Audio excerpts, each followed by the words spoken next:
So yesterday we were looking at eschatological upheavals by the Sibyl. We were looking at this star. It says all the stars will fall directly into the sea, all in turn, and men will call a shining comet the star, a sign of much impending toil, war, and slaughter. Which kind of made me think of, is it Wormwood? I was looking at Wormwood. I've got this chapter open here, but there's two stars in Revelation. The first one's called Wormwood, which is in the 11th verse. The name of the star is Wormwood, which in Jeremiah it says about the false prophets are going to be fed with wormwood. In the latter days you'll comprehend this perfectly. So this Antichrist kingdom, which is a false prophet, is going to be fed with this destruction, which is, linked to the seven bowls of wrath. All the wrath of God is going to be poured out upon this false prophet kingdom. As a third of the waters turned bitter like wormwood oil, and many people died from the bitter waters. This is the third angel's trumpet. But then we've got, because it says it's a great star, burning like a torch, lands in the rivers. Great star, burns like a torch, lands in the rivers. Because it's reminded me of this. The stars will fall into the sea. The star, like a shining comet. So a comet is a bit like a torch. It has like a tail. Sign of much impending toil, war and slaughter. So we get this second star in the next chapter. At the fifth trumpet, which sounds, I saw a star. So we know angels are stars, fallen from heaven to the earth, and it was given the key to the pit of the abyss. This is important. There's a mystery in this. We're going to reveal it. Star falls on the fifth trumpet. The star opens the pit of the abyss, and smoke rises out of it like the smoke of a great furnace, and the sun and the air were darkened by the smoke from the pit. So is that written in here?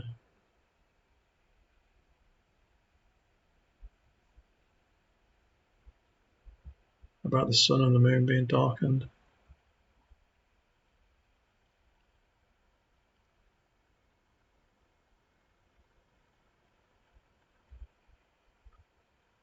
Yeah. I thought it was. It's kind of here, sort of. The sun, seeing dimly, shines at night. Stars will leave the vault of heaven.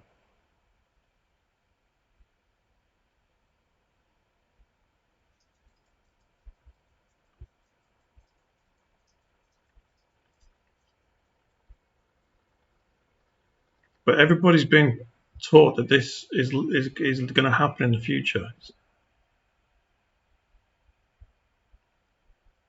So this star is a sign of much impending toil, war, and slaughter. Okay, so the pit of the abyss is opened up. Smoke rises out of the abyss. Locust descends on the earth. Locusts descended on the earth, and they were given power like that of the scorpions on the earth.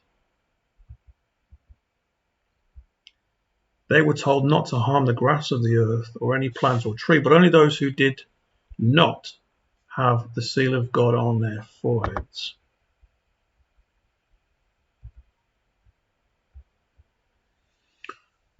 Those who have the seal of God on their foreheads are born again Christians. The locusts were not given power to kill them. but only to torment them 5 months, and their torment was like the stinging of a scorpion. In those days men will seek death and will not find it. They will long to die, but death will escape them.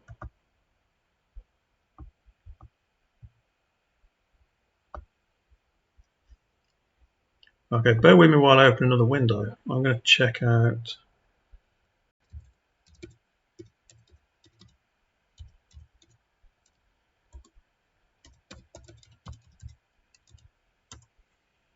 the number 5. If I check out the number 5, I want to know why it's 5 months. Or if I can find it. I've forgotten what 5 is.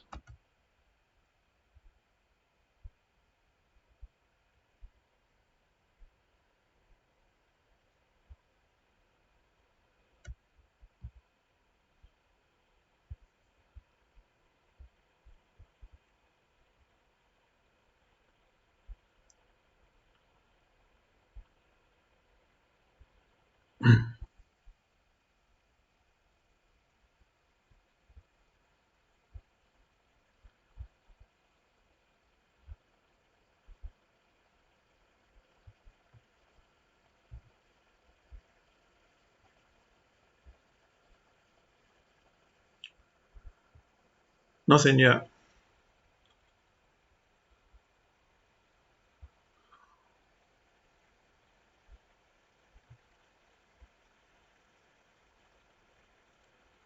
No, nothing on 5. Okay. The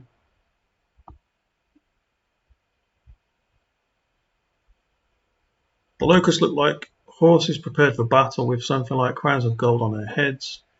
Faces like the faces of men. They had hair like that of women, teeth like lions. They also had thoraxes like breastplates of iron, and the sound of their wings was like the roar of many horses and chariots rushing into battle. They had tails with stingers like scorpions, which had the power to injure people for 5 months. They were ruled by a king, the angel of the abyss. His name in Hebrew is Abaddon. In Greek, it is Apollyon. It's a destroyer from hell and his army of demons. Okay, so if we read, I mean, I could go into this. It has similarities to in Sirach. It says, "Flee from sin, flee from sin." It has teeth like a lion, and it has sin has teeth like a lion, and it's also like a serpent. If you get too close to sin, it will bite you. Um, Shall I try and find that? Because that is interesting. Sirach, flee from sin.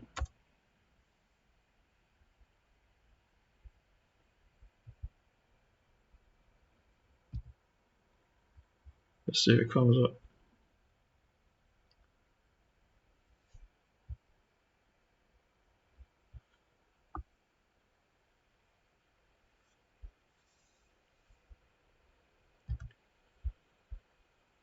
So this is Sirach, the wisdom of Sirach.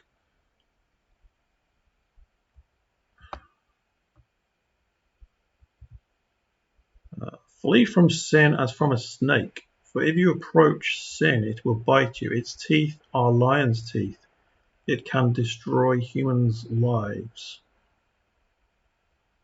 All lawlessness is like a two-edged sword. There is no healing for the wound it inflicts.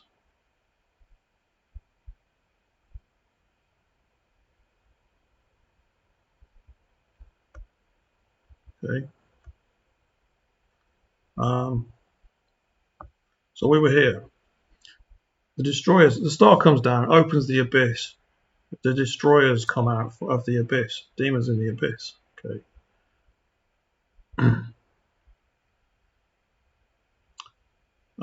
Here.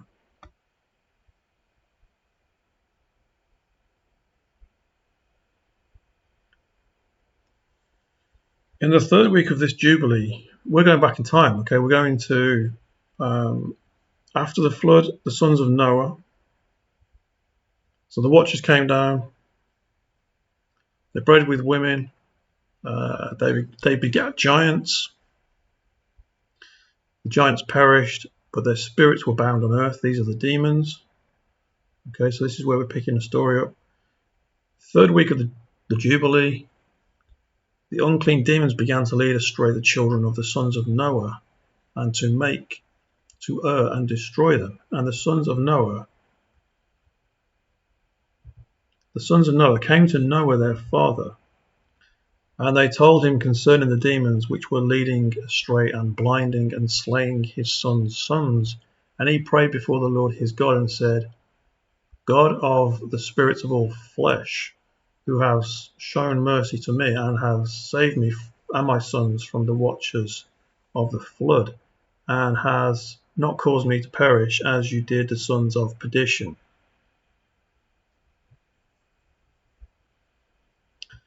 For your grace has been great towards me, and great has been your mercy to my soul.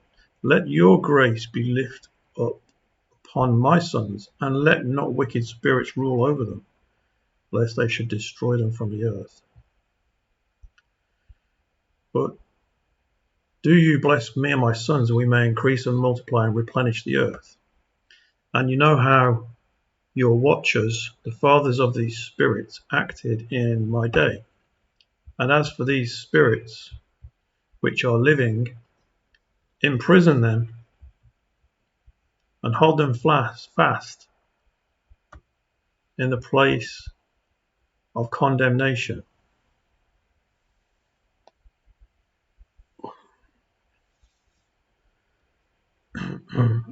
And let them not bring destruction on the sons of your servant, my God, for these are malignant and created in order to destroy. And let them not rule over the spirits of the living, for you alone can exercise dominion over them. And let them not have power over the sons of the righteous.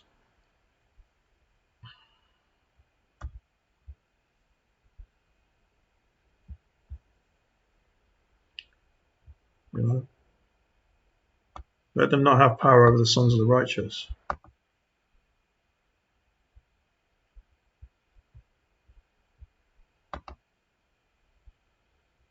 See? See? Let's keep going.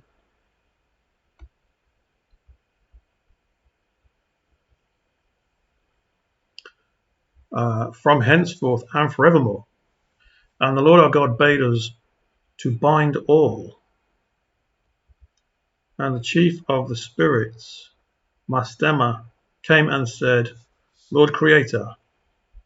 So this is the devil, another name for the devil, Mastema, the chief of the evil spirits, I should say, to be more clear. Chief of the evil spirits, the devil, Mastema, came and said, Lord Creator, let some of them remain before me, and let them hearken to my voice, and do all that I shall say to them. For if some of them are not left to me, I shall not be able to execute the power of my will on the sons of men. For these are for corruption and leading astray before my judgment. For great is the wickedness of the sons of men. So these demons, the spirits of the giants, these are for corruption and leading astray. Demons are going to lead you astray.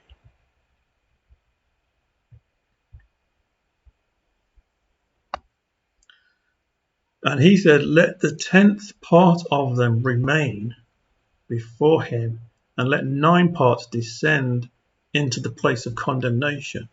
So a 10th are going to stay on the earth for the devil, for the condemnation, leading astray. What's the word condemnation? The corruption. Okay, the corruption and the leading astray. So devil can have a 10th, and 9/10ths are going to go down into the abyss. Let the 10th remain before him. Let 9 parts descend into the place of condemnation, the abyss, and one of us, he commanded that we should teach Noah all their medicines. So this is an interesting sort of digression. For he knew that they would not walk in uprightness, nor strive in righteousness, and according to all his words, and we did according to all his words. All the malignant evil ones we bound in the place of condemnation. So when it says we bound, all the malignant evil ones we bound in the place of condemnation. At the beginning of the book of Jubilees, it's an angel giving a revelation to Moses. So the angels bound the demons in the place of condemnation, and the 10th part of them we left, that they might be subject before Satan on the earth. And we explained to Noah all the medicines of their diseases, because they'd been stricken with sicknesses because they committed sin, together with their seductions, how he might heal them with herbs of the earth. And Noah wrote down all the things in the book, as we instructed, concerning every kind of medicine. Thus the evil spirits were precluded from hurting the sons of Noah, and he gave all that he had written to Shem, his oldest son, for he loved him exceedingly above all his other sons. Okay, so the history of medicine comes from this event. All the ancient sages of the other nations came and copied Shem's book on medicines, which were taken from the plants. All the medicines that were contained in the plants, either the roots and so on and so forth, for healing.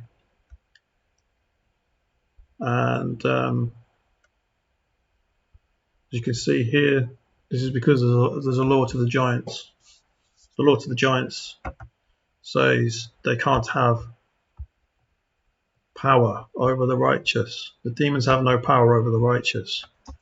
Don't deceive yourself to your own destruction and corruption.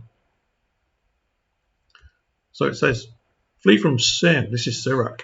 Flee from sin as from a snake. For if you approach sin, it will bite you. Its teeth are lion's teeth and can destroy human lives. All lawlessness is like a two-edged sword. There is no healing for the wound it inflicts.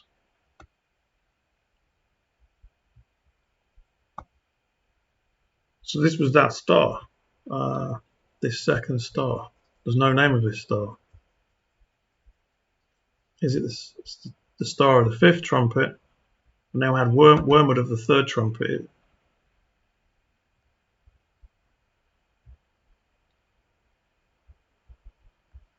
Just more. It was just more from yesterday, from the Sibyl. The star, a sign of much impending toil, war, and slaughter. So this I'm saying is the 90% of the demons that were bound by the holy angels at the command of and prayer of Noah, that they might not destroy Noah's sons. But we see with the last days that the star, the angel was come down with a key, opened the bottomless pit or the abyss, let these 90% of these demonic evil spirits out, and they're just causing havoc upon the earth in the last days. This is the reign of the abominable woman, the false prophet. So I wanted to go into that as well. It said about wormwood again. It says you'll comprehend it perfectly in the last days in the book of Jeremiah.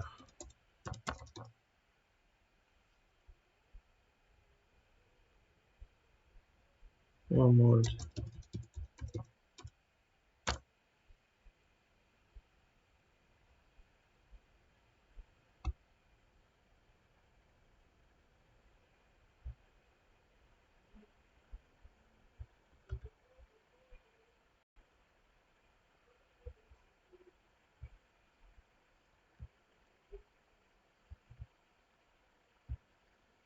No, I can't find that.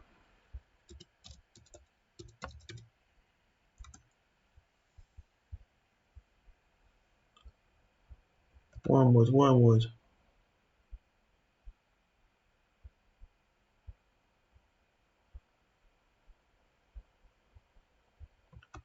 Let's look at wormwood. Okay. Proverbs 5:4.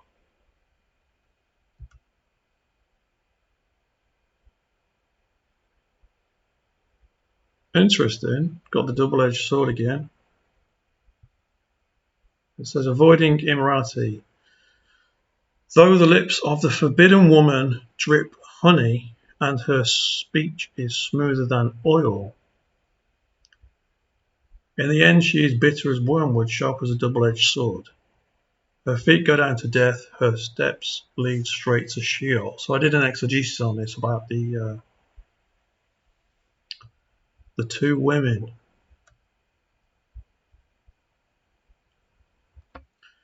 So this particular woman, as we know from Proverbs, it's called the forbidden woman here. Let's look at the context of the whole chapter.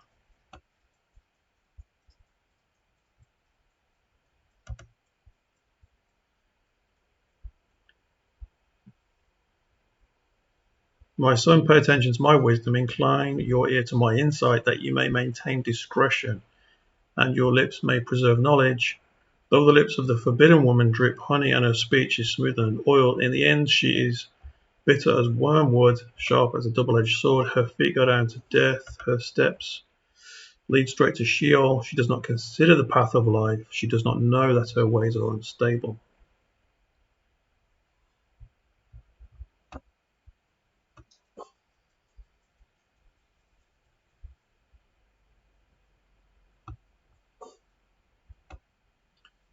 Like sin and the apostate. The apostates, the last days, the demons.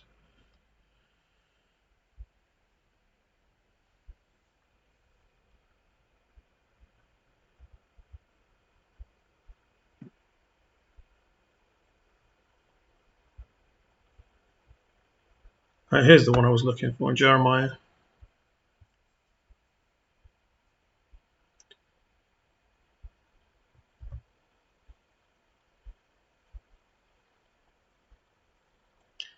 Therefore, this is what the Lord Almighty says concerning those false prophets. I will make them eat bitter food and drink poisoned water, because from the prophets of Jerusalem ungodliness has spread throughout the land.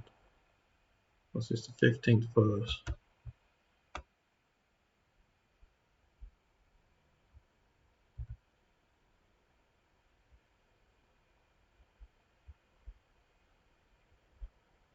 Lying prophets. So Antichrist is a lying prophet.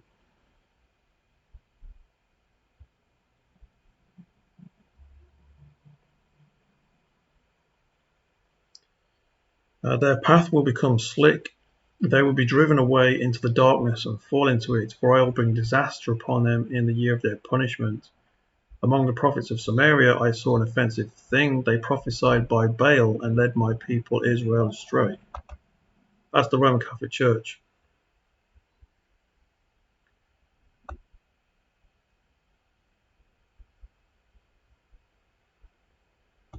And the kings who worship the abominable woman. And among the prophets of Jerusalem I've seen a horrible thing. They commit adultery, walk in lies,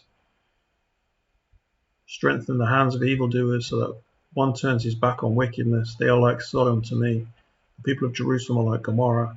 Therefore this is what the Lord of hosts says concerning the prophets. I will feed them wormwood and give them poisoned water to drink. For from the prophets of Jerusalem ungodliness has spread throughout the land. This is what the Lord of hosts says.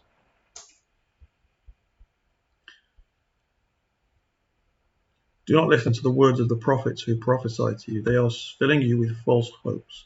They speak visions from their own minds, not from the mouth of the Lord. They keep saying to those who despise me, the Lord says that you will have peace. And to everyone who walks in the stubbornness of his own heart, no harm will come to you. That's quite true. Especially in our lifetime.